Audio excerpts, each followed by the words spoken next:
Hello and welcome to When a Podcast Calls on an Earful podcast. This is the horror variety show where today we are going to be discussing Texas Chainsaw Massacre, the one released in 1974. And obviously that's to build up the hype and sort of a watch along to the new one, which is out this Friday, if you're listening on the day of recording.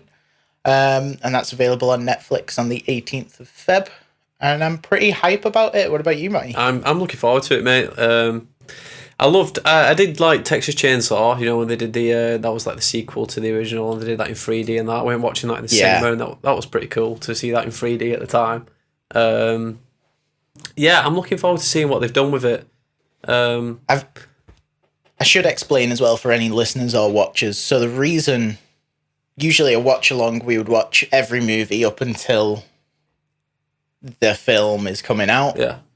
We're doing the first one because in the timeline, it's number one, then the new one. Yeah. So disregards, done pretty much what Halloween did.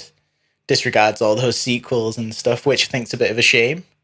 But that might be a future podcast because I think we'll discuss the sequels and stuff. I'm not hyping it. I'm not hyping it too much for myself because I don't want to be disappointed with it at the same time. So I remember I was speaking to Luke, who's a friend of the podcast of us all, and he was saying like it's straight to Netflix and like there's a reason for that. And I was like, he like convinced me at one point. I was like, oh, is this going to be bad? But I also have an issue with changing my opinion on things, so I'm sticking to it. I'm excited it's going to be good. It would have been nice to see it in the cinema though, like another Texas Chainsaw in the cinema. And yeah, I mean, hopefully, you never know, some cinemas might do showings of it. True. If it's good. I mean, the fact that we can, day of release, everyone will probably be getting to watch it and get a good seat regardless is a nice option. Yeah, true. But anyway, let's get on with the podcast. So if you ever listen to any of our Horror Fest episodes, this format is going to feel very similar to you. And basically, we're just going to talk through the whole film, what we do and don't like about it. I don't know if we'll do a rating, but we'll see how it goes. So, The Texas Chainsaw Massacre, released in 1974, directed by Tobe Hooper, and a runtime of 1 hour and 22 minutes. Synopsis of the film is 5 friends head out to rural Texas to visit the grave of a grandfather. On the way, they stumble across what appears to be a deserted house, only to discover something more sinister within. Pretty simple premise. I feel like... So I'm going to say something that I always like battle with. This and Friday the 13th, I think are remarkably slow. But my odd opinion is I really like Texas Chainsaw. Yeah. I don't like Friday the 13th. Do you not like Friday the 13th because Jason's not in it? Is that why? Or is it just because it's slow to get going? It's slow to get going. Yeah. So I think what they both do is they chuck you right in the middle of a group of friends. Yeah. And before you've already figured out who's who and trying to get it, there's stuff going on at the same time. Yeah, I get what you mean. A lot of like old horror movies were like that, where it was always a group of friends and all got the different personalities. You know who's going to go off and fucking die first. You've always got that couple who are always shagging all the time as well. There's always the horny couple. Yeah. You have to have a horny couple in a horror movie. But no, I think, like you said, they're older films, and I think that's just a different way of storytelling then. Yeah. I'm more familiar with modern stuff. Yeah, definitely. And like you said, it does take a while to get into it, and they set up the story for a while trying to just show you where eerie this town is, and my voice went then. And like there is weird shit going on here because you meet like Nubbins, who's a hitchhiker. You find out he's. I didn't know that was his name, Nubbins. Yeah, I think that's right. I just had him down as hitchhiker. Yeah. And then you only get your first kill like 30 odd minutes into the film. Yeah, but I will say like when... So I don't want to compare it too much to Friday the 13th, but when this gets its first kill, the speed picks up and then it's like, oh, okay, I'm into this. Whereas Friday, the pacing is so different. Yeah. But yeah, anyway, onto this. So we start off with like something I think me and you both really like, which is like some fucked up visuals. Yeah, man. And, for the time again in 1970s, that was like it's pretty cool. Like the cinematography on this film, the bits where they're walking in the desert and you've got the sunlight like beaming on them, and just some of the fucked up angles they get of the shots and that. it all makes the film, and every time you see a Texas Chainsaw film, it's like that, and it's its own thing. We get that in this new one, yeah. It's something that's so unique to it, and then is like influenced so much, like Rob Zombie's movies that we. Well, that's it. Yeah, like you see it in Rob Zombie. If I watch a Slipknot video, it's got these fucked up. Visuals of just something rotting or a dead thing. And Saw, the Saw franchise does it as well in parts, like imitates it. So it has had a heavy influence on a lot of films to come after. So amongst those like fucked up visuals in the opening, we hear like radio chatter and talking of grave robbing. Yeah, so this is the reason why she's going back there with her friends in it, because she's checking to see if I think it's her grandfather's. Grave. Grandfather's buried there, and that's a weird scene. So once we see the group of friends, we have Franklin, the gentleman in the wheelchair, and brother to Sally.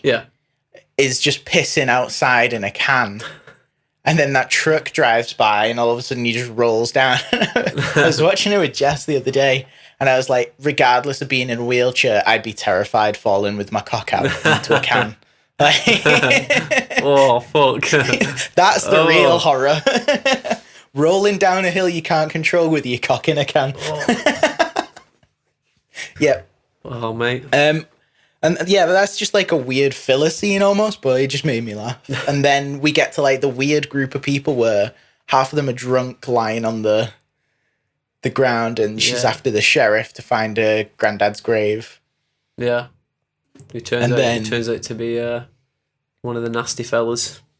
Yeah. Or AKA Drayton Sawyer. With the guy in the who's drunk. No, I'm on about the police officer, sorry. They in the gas, I think it's the gas station they go into, innit? Oh yeah, but I'm talking about when when they get to the graves. Yeah, okay, yeah. Who introduces them to the who shows them amongst the graves. You got that weird exposition. And then it's the gas station first before the hitchhiker, isn't it? It is. I believe so, yeah. Is it? No, I think it's the other way around. Yeah, it is, sorry, yeah, because they get to the gas station and he think he's already got his arm cut.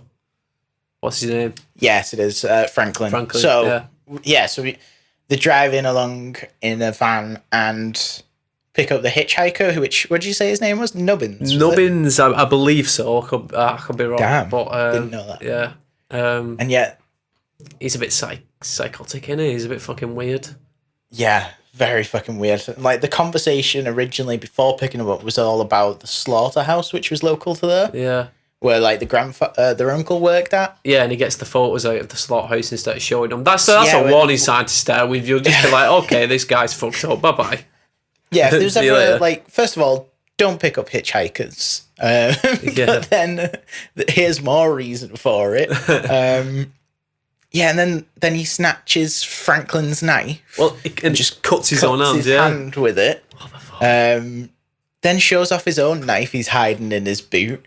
And but what I thought was interesting, I'm going to come back to like the conversation they have in this van, because they're talking about the slaughterhouse, and it's like, oh, we used to just bash their heads in with a sledgehammer, and sometimes it wouldn't just be one, it'd be 2, 3, 4. But now we've got a compressed air gun, shoots a needle through the head and straight out. Turns out Nubbins was one of these guys that worked at the slaughterhouse. It's like sort of amongst themselves, assuming that. And then he invites them all to dinner. Fuck. Then they say no, we got to get going. And then he grabs Franklin's arm and just slices it. He's like, a little bastard. And then he gets kicked out. Which obviously, oh mate, I drive so fucking far away. You would not stop off, would you? No. But it does make me laugh. Like every time I watch it, as he's rubbing the blood on the van and just kicking it and pulling his tongue at Franklin. Obviously, it'd be fucking freaky if some dude cuts you open. I wonder when he's rubbing the blood on the van, is he marking them? So then when people see him driving past, they're kind of like, I think so, yeah. Yeah, because then they get to the gas station, don't they? Yeah. And they say they have no gas. Yeah. And it's like, well, did you ask if there was another gas station around here? It's like, I don't know. And obviously later on, big twist of the film.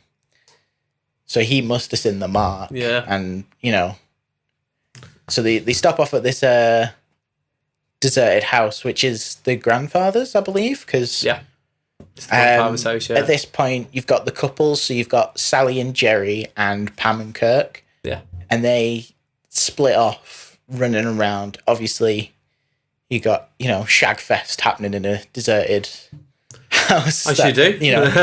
As they want to do. And you see Franklin, if you're pardon the pun, feeling like the fifth wheel. Yeah. And he, kind of has not a moan about, maybe moan about it. Yeah, he's just a bit sick of it, and he can't really get upstairs. He's stuck downstairs. He's just been cut on his arm, and everyone's fucked off. Yeah. And he's like, "Oh mate, this is the worst day ever." He's having a shit day. To be honest, that would be like, why the fuck have I come here? Yeah, you just want to go back home, wouldn't you? They're up. I fell down a hill with my cock in a can. Got cut open by a hitchhiker, and now this. Whilst the other fucking people are upstairs getting asbestos dick. No, there is no sex going on in the film if you've never seen this. But this is where it finally, for me, picks up pace, which is where you have the other couple, Pam and Kirk, asking, where's the creek? We said there's a lake or a creek nearby. We want to go for a swim.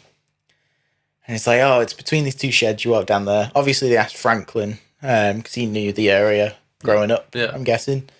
And they run down, and there is no creek. It's dried up kind of thing. But you hear this noise, and they hear a generator from a house nearby. So that means someone must have gasoline so they can get out of there. Yeah. And do you know what? When I was watching it again, I was like, one thing I've never noticed about the Texas Chainsaw Massacre is the use of sound, which is something me and you, fucking love in horror movies. Yeah. Because that's what piques Kirk's interest to just walk in the house. Because he knocks on the door after exploring 360 around this house, and you hear this pig squealing, and it's unsettling, and you're like, oh no, you wouldn't. But obviously, it piques his interest.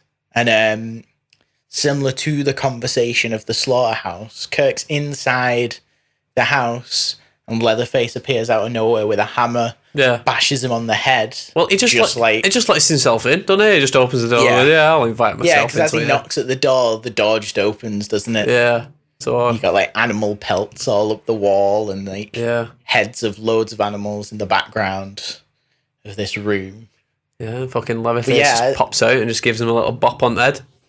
But that's just like the conversation that you're having about the slaughterhouse. Yeah. Doesn't kill him in one hit either. Cows. Doesn't kill him in one hit. It's Leatherface's slaughterhouse. That's what you've just entered. He's on the floor having a fit, which is pretty fucking grim when you just see him lying there. And then he just does him in another time, and then boof, slams the door, which is an iconic scene in it. That steel door is so intimidating. Yeah. Fucking closed for business, mate. Boom. Yeah, fuck off. And then that's where Pam's like, what's going on? Yeah. Because she's seen Kirk walk in the house. She was sat on a porch swing further down. And oh my God, the Pam scene I love.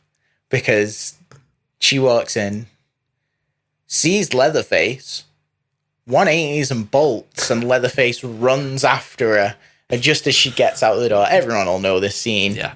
He pulls her back in and then just pops her on a meat hook. Again, this is another iconic scene. Just pulls her back in, door shuts. Which also, if you've ever watched Rob Zombie's Halloween, which I know everyone loves.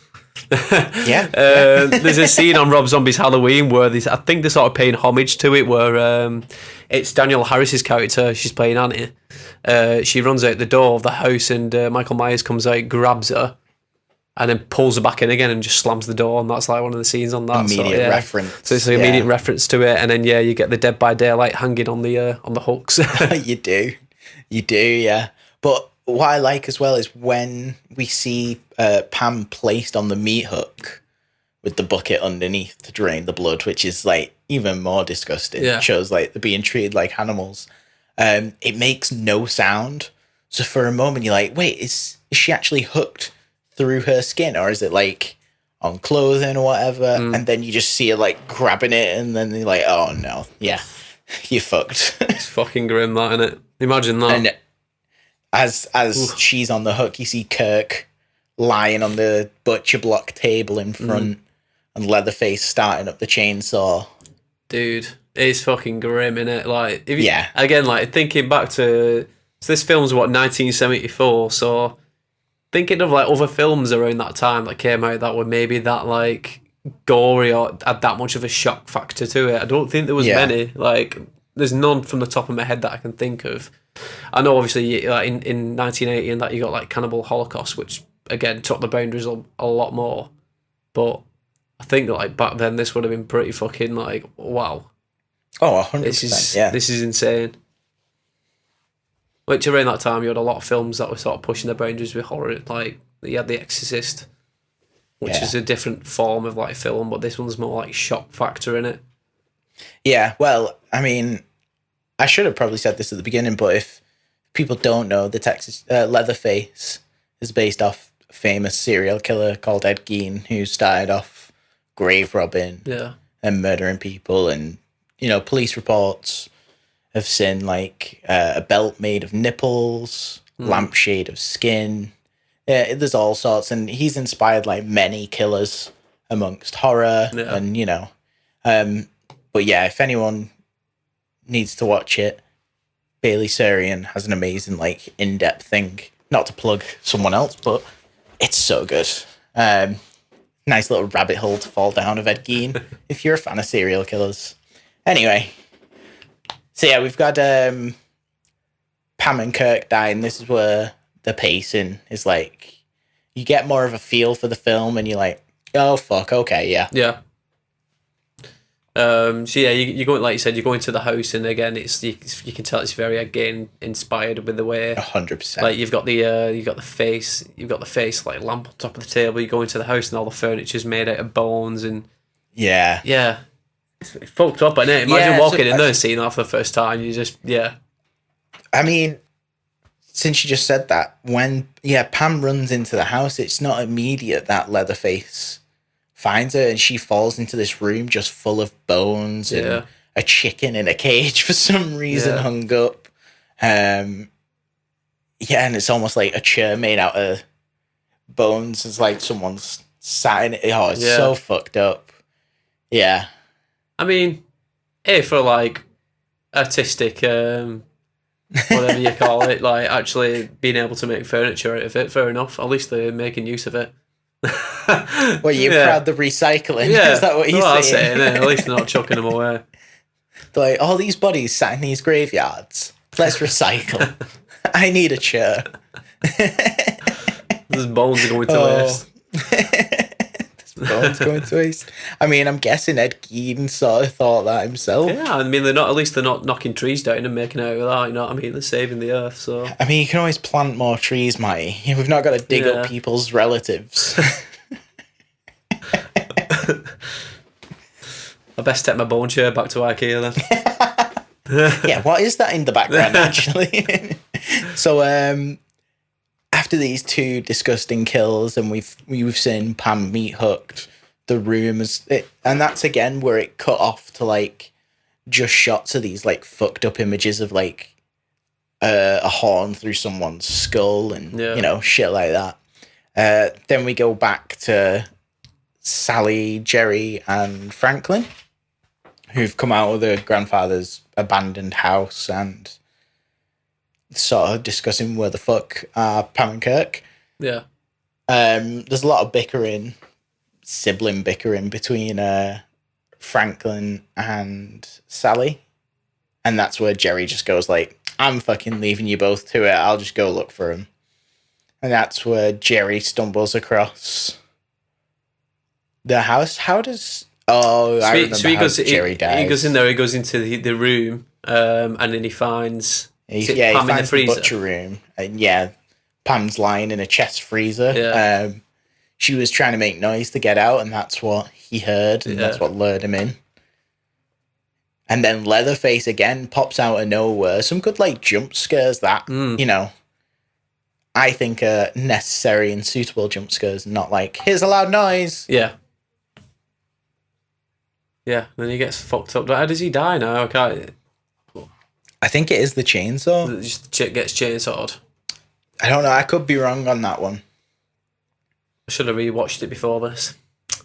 I did. And Jerry, you kind of don't get a good attachment to the character. You're like, yeah, he's there to be killed because he's driving during the hitchhiker scene. Yeah, you don't see much of him. So, yeah, Jerry dies. Oh, well.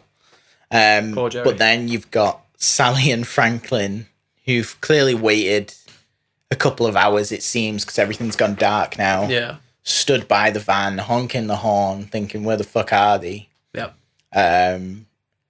And this is where Sally is trying to get the torch off Franklin and be like, I'm going to go look for them, you stay here. And he's like, I'll come with you. It's like, you're in a wheelchair, you can't get down this massive hill. Yeah. You know, and then it turns out they don't have the keys for the van anyway, so you may as well go together. Yeah, I mean, you wouldn't be want to left alone after what happened earlier on in the day when Absolutely they nubbins. I mean, you would be shitting yourself a little bit. 100%. Yeah, and he's at a bit of a disadvantage, but they still get split up anyway, don't they? Well, yeah, so pushing a wheelchair through what used to be a creek or a lake and then through a field. Yep. Nice and challenging for Sally. What annoyed me through this as well is Franklin's like, push harder. I'm like, all right, like, I'm pushing here. She's getting the steps in. And imagine her hot. She's getting the steps in. You can't say that. Franklin can't, so, yeah. You know. Fucking hell, she must have been getting sweat on the millet desert as well. I guess it gets cold. He's arrogant, isn't he? Yeah. He's arrogant enough to be like, come on, push harder. I've had a hard day. Yeah. Kind of thing, which I suppose you have. Yeah, he has. Yeah. But if that were me, I'd be like, I'll just sleep in the van for a bit. I'm sure they'll turn up. It'd be sound. Can lock it from the inside. Yeah. Should be all right. But yeah, then in this field, Leatherface appears with a chainsaw and just straight into Franklin's chest, which is I feel like that's the big one where you're like, oh, fuck, because to me, Franklin comes across as the main character throughout this entire film. Yeah. You know, he's in the opening. Well, you'd think something good had happened to him eventually after all that bad shit, but no. He gets a chainsaw to the chest. Bless him. Bless him. Yeah, and that's where things switch, and you're like, Sally's the last person. She's the final girl. Alive. Yeah. The final girl. Yeah, the final girl. And she just turns around and bolts, as you would. Which, again, you would be fucking shitting yourself. Yeah. So, yeah, I feel Sally dips, and she sees the house, but she doesn't know Leatherface has come from there. She just thinks it's, as we all do. For some reason, like in horror films, I think we see a house as safety. Oh, yeah. I don't know, what would you do right? If you was in that situation, would you run to the house or would you just fucking run for your life down just in the middle of the desert? I mean, I can't really say that because I know what happens in the house. I'm biased immediately. I'd be like, nah, I'm bolting, you know? I couldn't see myself running into the house. I don't know. Like, I think if someone was chasing me outside, I don't think I'd run into a stranger's house. I mean, I guess you could think there's maybe safety there because there might be people who live there who have guns and stuff like that. Because obviously they know a lot of people have guns around there. So that could possibly be a reason. But if it happened to me here in the UK, I'd be fucking just legging it down the road, mate. Yeah, I agree with you. Yeah, just keep running. Yeah. Just keep running until you get tired. And to be honest with you, Leatherface, being quite a big fella holding a big chainsaw, he's got to get knackered at some point. So you're going to outrun him. Yeah. I think throughout this as well, correct me if I'm wrong, is Leatherface changing mask throughout this? Because I feel like in the beginning we see him with the mask that I remember. Yeah. And then later on at like the dinner table scene, it's a different mask with like different makeup on. And when his dad sees him, he's wearing a wig and I think it might be Sally actually. Yeah. Might not notice that. But yeah, I could be wrong there, but it makes sense, doesn't it? It's Leatherface. This is his MO. Yeah, so Sally flees into the house and she runs upstairs to see Grandad. Grandad and Grandma. Oh. She's hollowed out and he's fucking... The fact that... Yeah, he's just wiped out. He looks big, doesn't he? Yeah, so you see Grandad sat in his chair upstairs and you're like, oh, that guy's dead. And all of a sudden it like slightly moves and you're like, nope. So the fact that guy was played by, and I think he was like 19 at the time, is insane. And that's all, obviously. Wait, Grandad was played by a guy who was 19 at the time? Grandad was played by a 19-year-old with just a lot of makeup on him. That's amazing. I like that. I did not know that. Yeah, which is fucking mental when you think about it. Yeah. That's cool, though. He does a pretty good job of it. Yeah, that's one of the creepiest visuals. Yeah.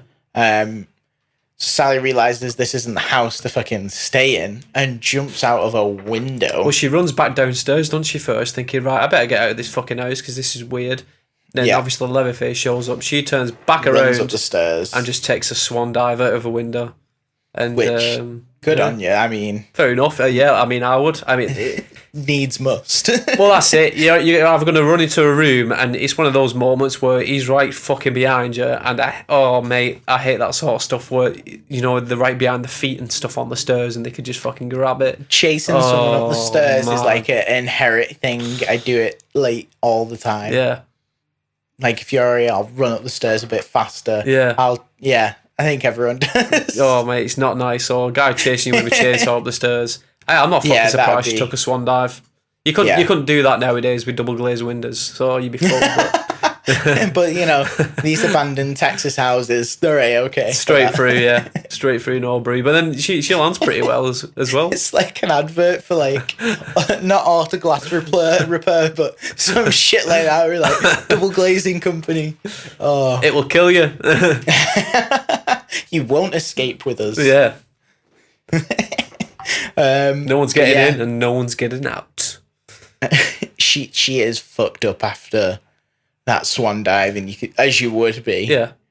And that's where Sally just keeps fucking running, and we see the gas station where they all stopped earlier, where they said no, sorry, we got no gas. Yep. And there he is. Finally meets safety. And honestly, the first time I watched this, I remember because it was probably only like maybe 3 or 4 years ago I watched this. Yeah. Seriously and sat down and enjoyed it rather than just something in the background. Yeah. And I was like, oh no, this is actually safety. Completely believed and bought into it. Yeah. Yeah. Because the attendant at the gas station, what's his actual name? So it's Drayton Sawyer. Yeah. Kind, attentive, gives the girl a hug and is like, it's all right, you're safe now, there's no one out there. Mm-hmm. I'll go get the car, come on, there's no phone here, so I'll go get the car, we'll go to the police station. And then he comes back with a rope and a bag. Yeah. Yo! You're like, could my luck get any worse? Yeah. Of course it could. I thought Franklin had it bad getting fucking cut up by a hitchhiker. Here we are. Jesus. So yeah, and it's almost more sinister how nice he is about it. He's like, it won't take long, come on. Just put this rope and bag over your head. It's going to be okay. Oh, no. Fuck that. But, I mean, it works. He does capture her. She gets knocked out. Yeah. And then the iconic dinner scene happens. I mean, just before that, you're seeing...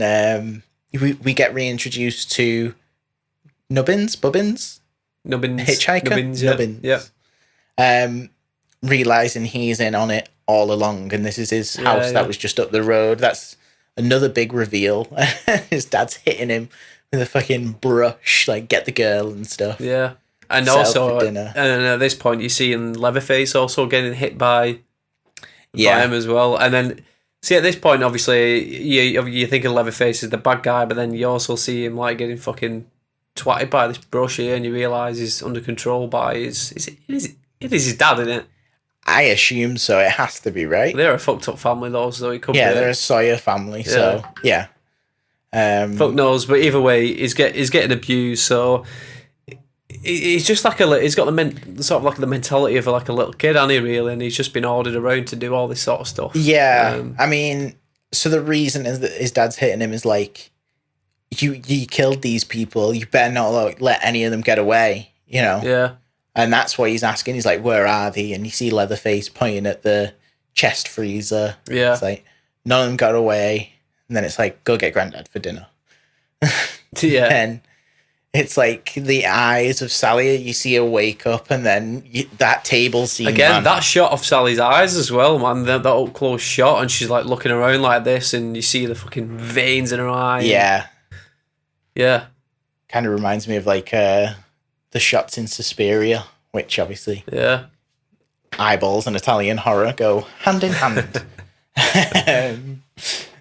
But yeah, like just where they're like laughing at Sally waking up and like all cheering along with her. Yeah. It's so sinister. Yeah, they're all just sort of sat there staring at it, and then they really like Grandad in, and Grandad's like fucking on the chair. Yeah. Oh mate, it's fucking that. Yeah, that'd be fucking scary as well, wouldn't it?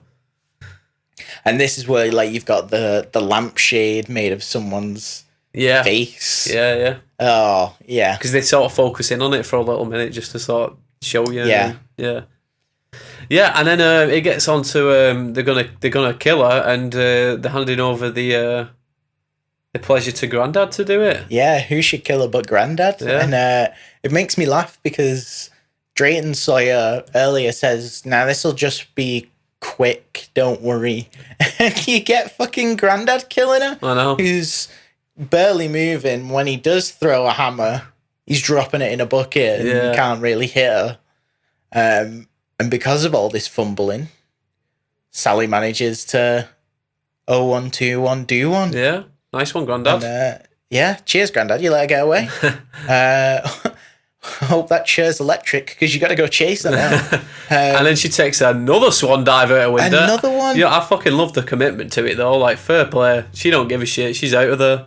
Straight Mate, through that you window. would. Yeah. But now that you've said double glazing, I want to see like a modern version where it's like, fuck me. Can't get through those windows, I'm afraid. Yeah, backfires on and bounces straight back off the window. Yeah. So thank fuck to those flimsy windows. For the rest of the film. Yeah, literally. So thank fuck for those flimsy windows. Sally takes another swan dive and fucking legs it. Yeah, another window. Yeah, man. And then this is where we have like a big chase. You've got Nubbins chasing her down as well as Leatherface. Yeah. And, you know, the dad and Grandad are just dude, even chilling. that's tense as fuck as well. That makes you're like sitting at the edge of your seat for that.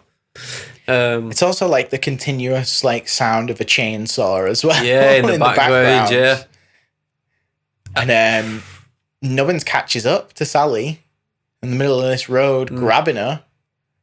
And then out of nowhere, this truck comes along and plows down Nubbins. Yeah.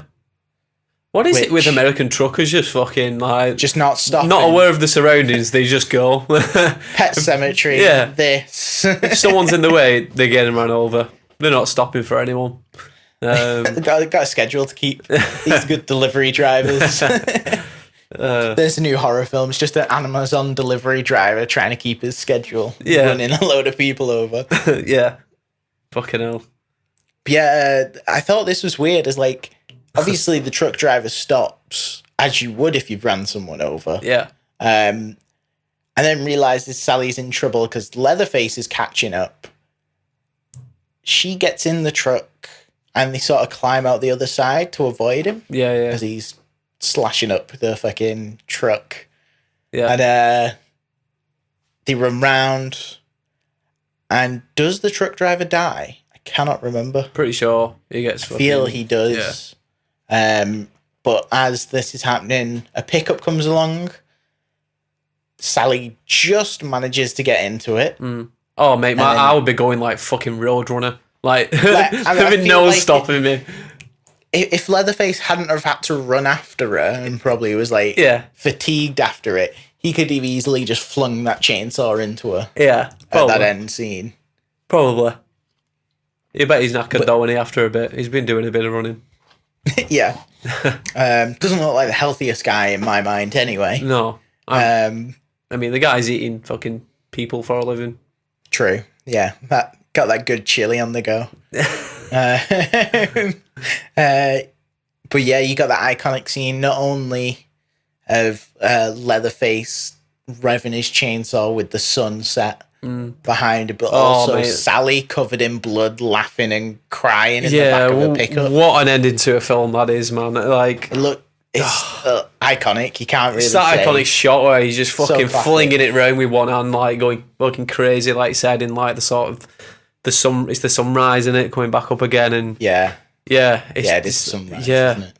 It's just pure terror at the end. The fucking screaming on her face, and yeah, man. What an ending to a film. So good.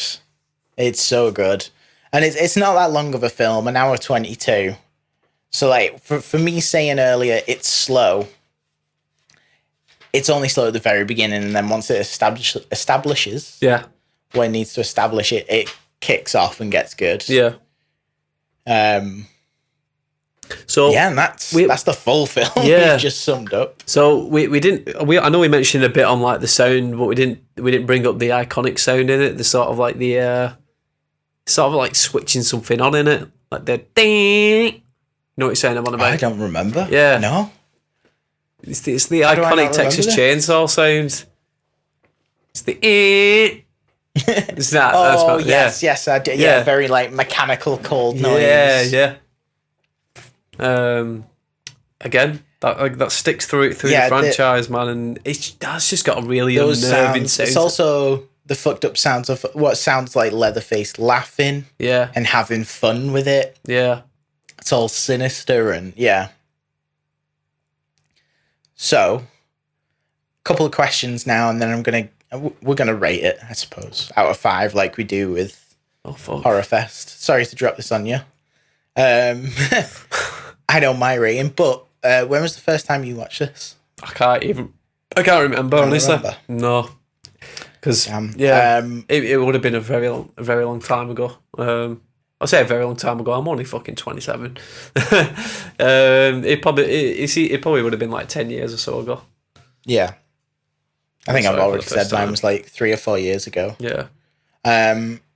So this is the film that continues on to the new one coming out on Friday. Mm-hmm. We ignore number 2, unfortunately, and the rest of the sequels, and which I guess for newcomers to the franchise is pretty good. I mean, you've got to watch this film or just listen to this podcast. Do either. It's up to you. Do both. Do both. Yeah. Do both. It's an hour, like you said, it's an hour and 22 minutes, so it's not like you're committing to like a 2.5 hour movie or something. Ideal length for a horror. 100%. Do you like this movie? Yeah. I think it's original for its time. It's one of those that I come back to every so often. I'm not like huge on Texas Chainsaw Massacre, but just the premise and the storyline of it, and it is iconic in its own right and original for its time. And the cinematography at the end as well, and that dinner scene alone. Yeah, you know what you're getting with it. So, they went a bit overboard, I think, with the remakes and stuff like that. Like I said, I did like Texas Chainsaw Massacre 2's fucking sick as well. Which it's definitely worth a watch. Well, the plan is after a podcast on the new one. Yeah.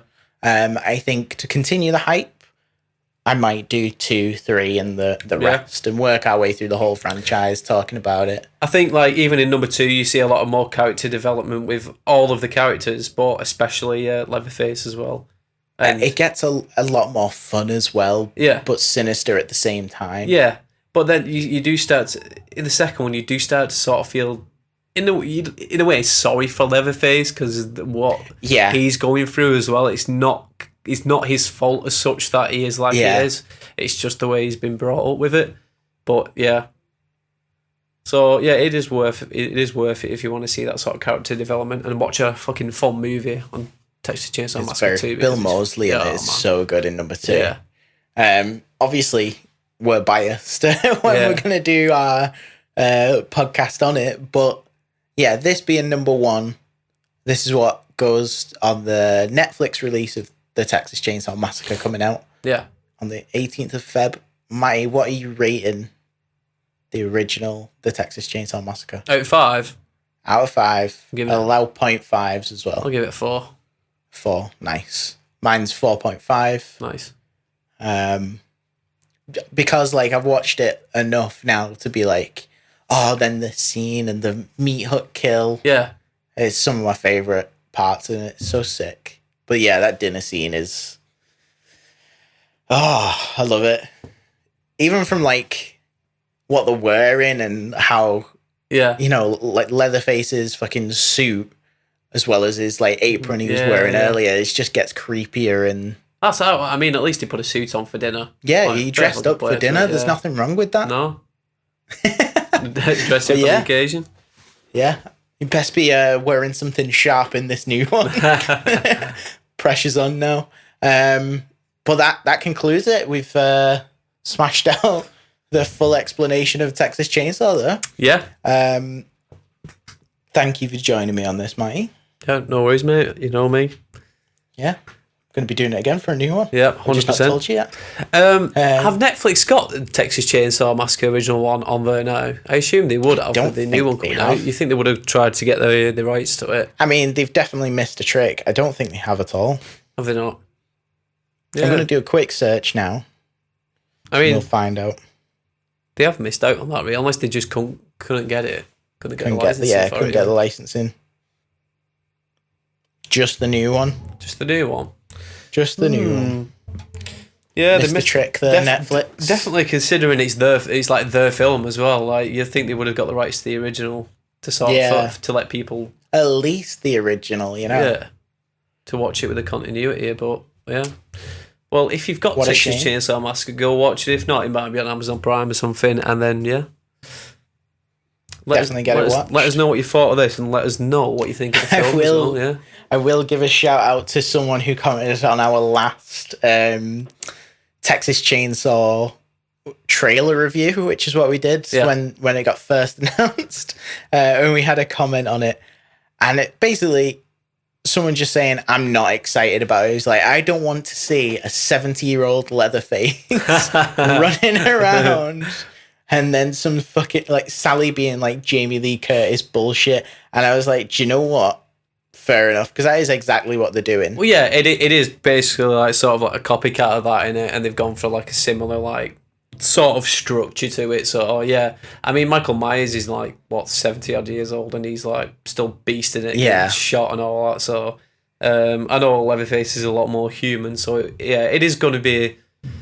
It is going to be very weird, and I'm very curious to see how they do it. And if it was Krillin commented, who asked for a 70-year-old Leatherface. The story makes zero sense, in my opinion. Yeah. So we've had a new teaser trailer out. The bus scene with the cell phones and the adults lifting over Leatherface's head.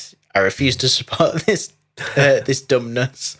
Old lady coming back with a shotgun after 50 years. Revenge like Jamie Lee Curtis. So yeah, absolutely get that opinion. Yeah. I think I'm just like, even if they release another new one and it is bad, I've still got the ones I like. So yeah. Well, this is it. I'm not going in there with the bar set high on it. Do you know what I mean? No, I'm not like putting myself up there for disappointment. So if it's good, it's good. If not, then I don't need to watch it again. We've got plenty of other Texas Chainsaw sequels. Yeah, there's enough, isn't there? Yeah. Yeah. But yeah, so let us know what you think of the original Texas Chainsaw. Let us know if you're excited for the new one. Everything's linked below, all our socials. Join our Discord if you want to chat some bullshit about horror movies. And that concludes it.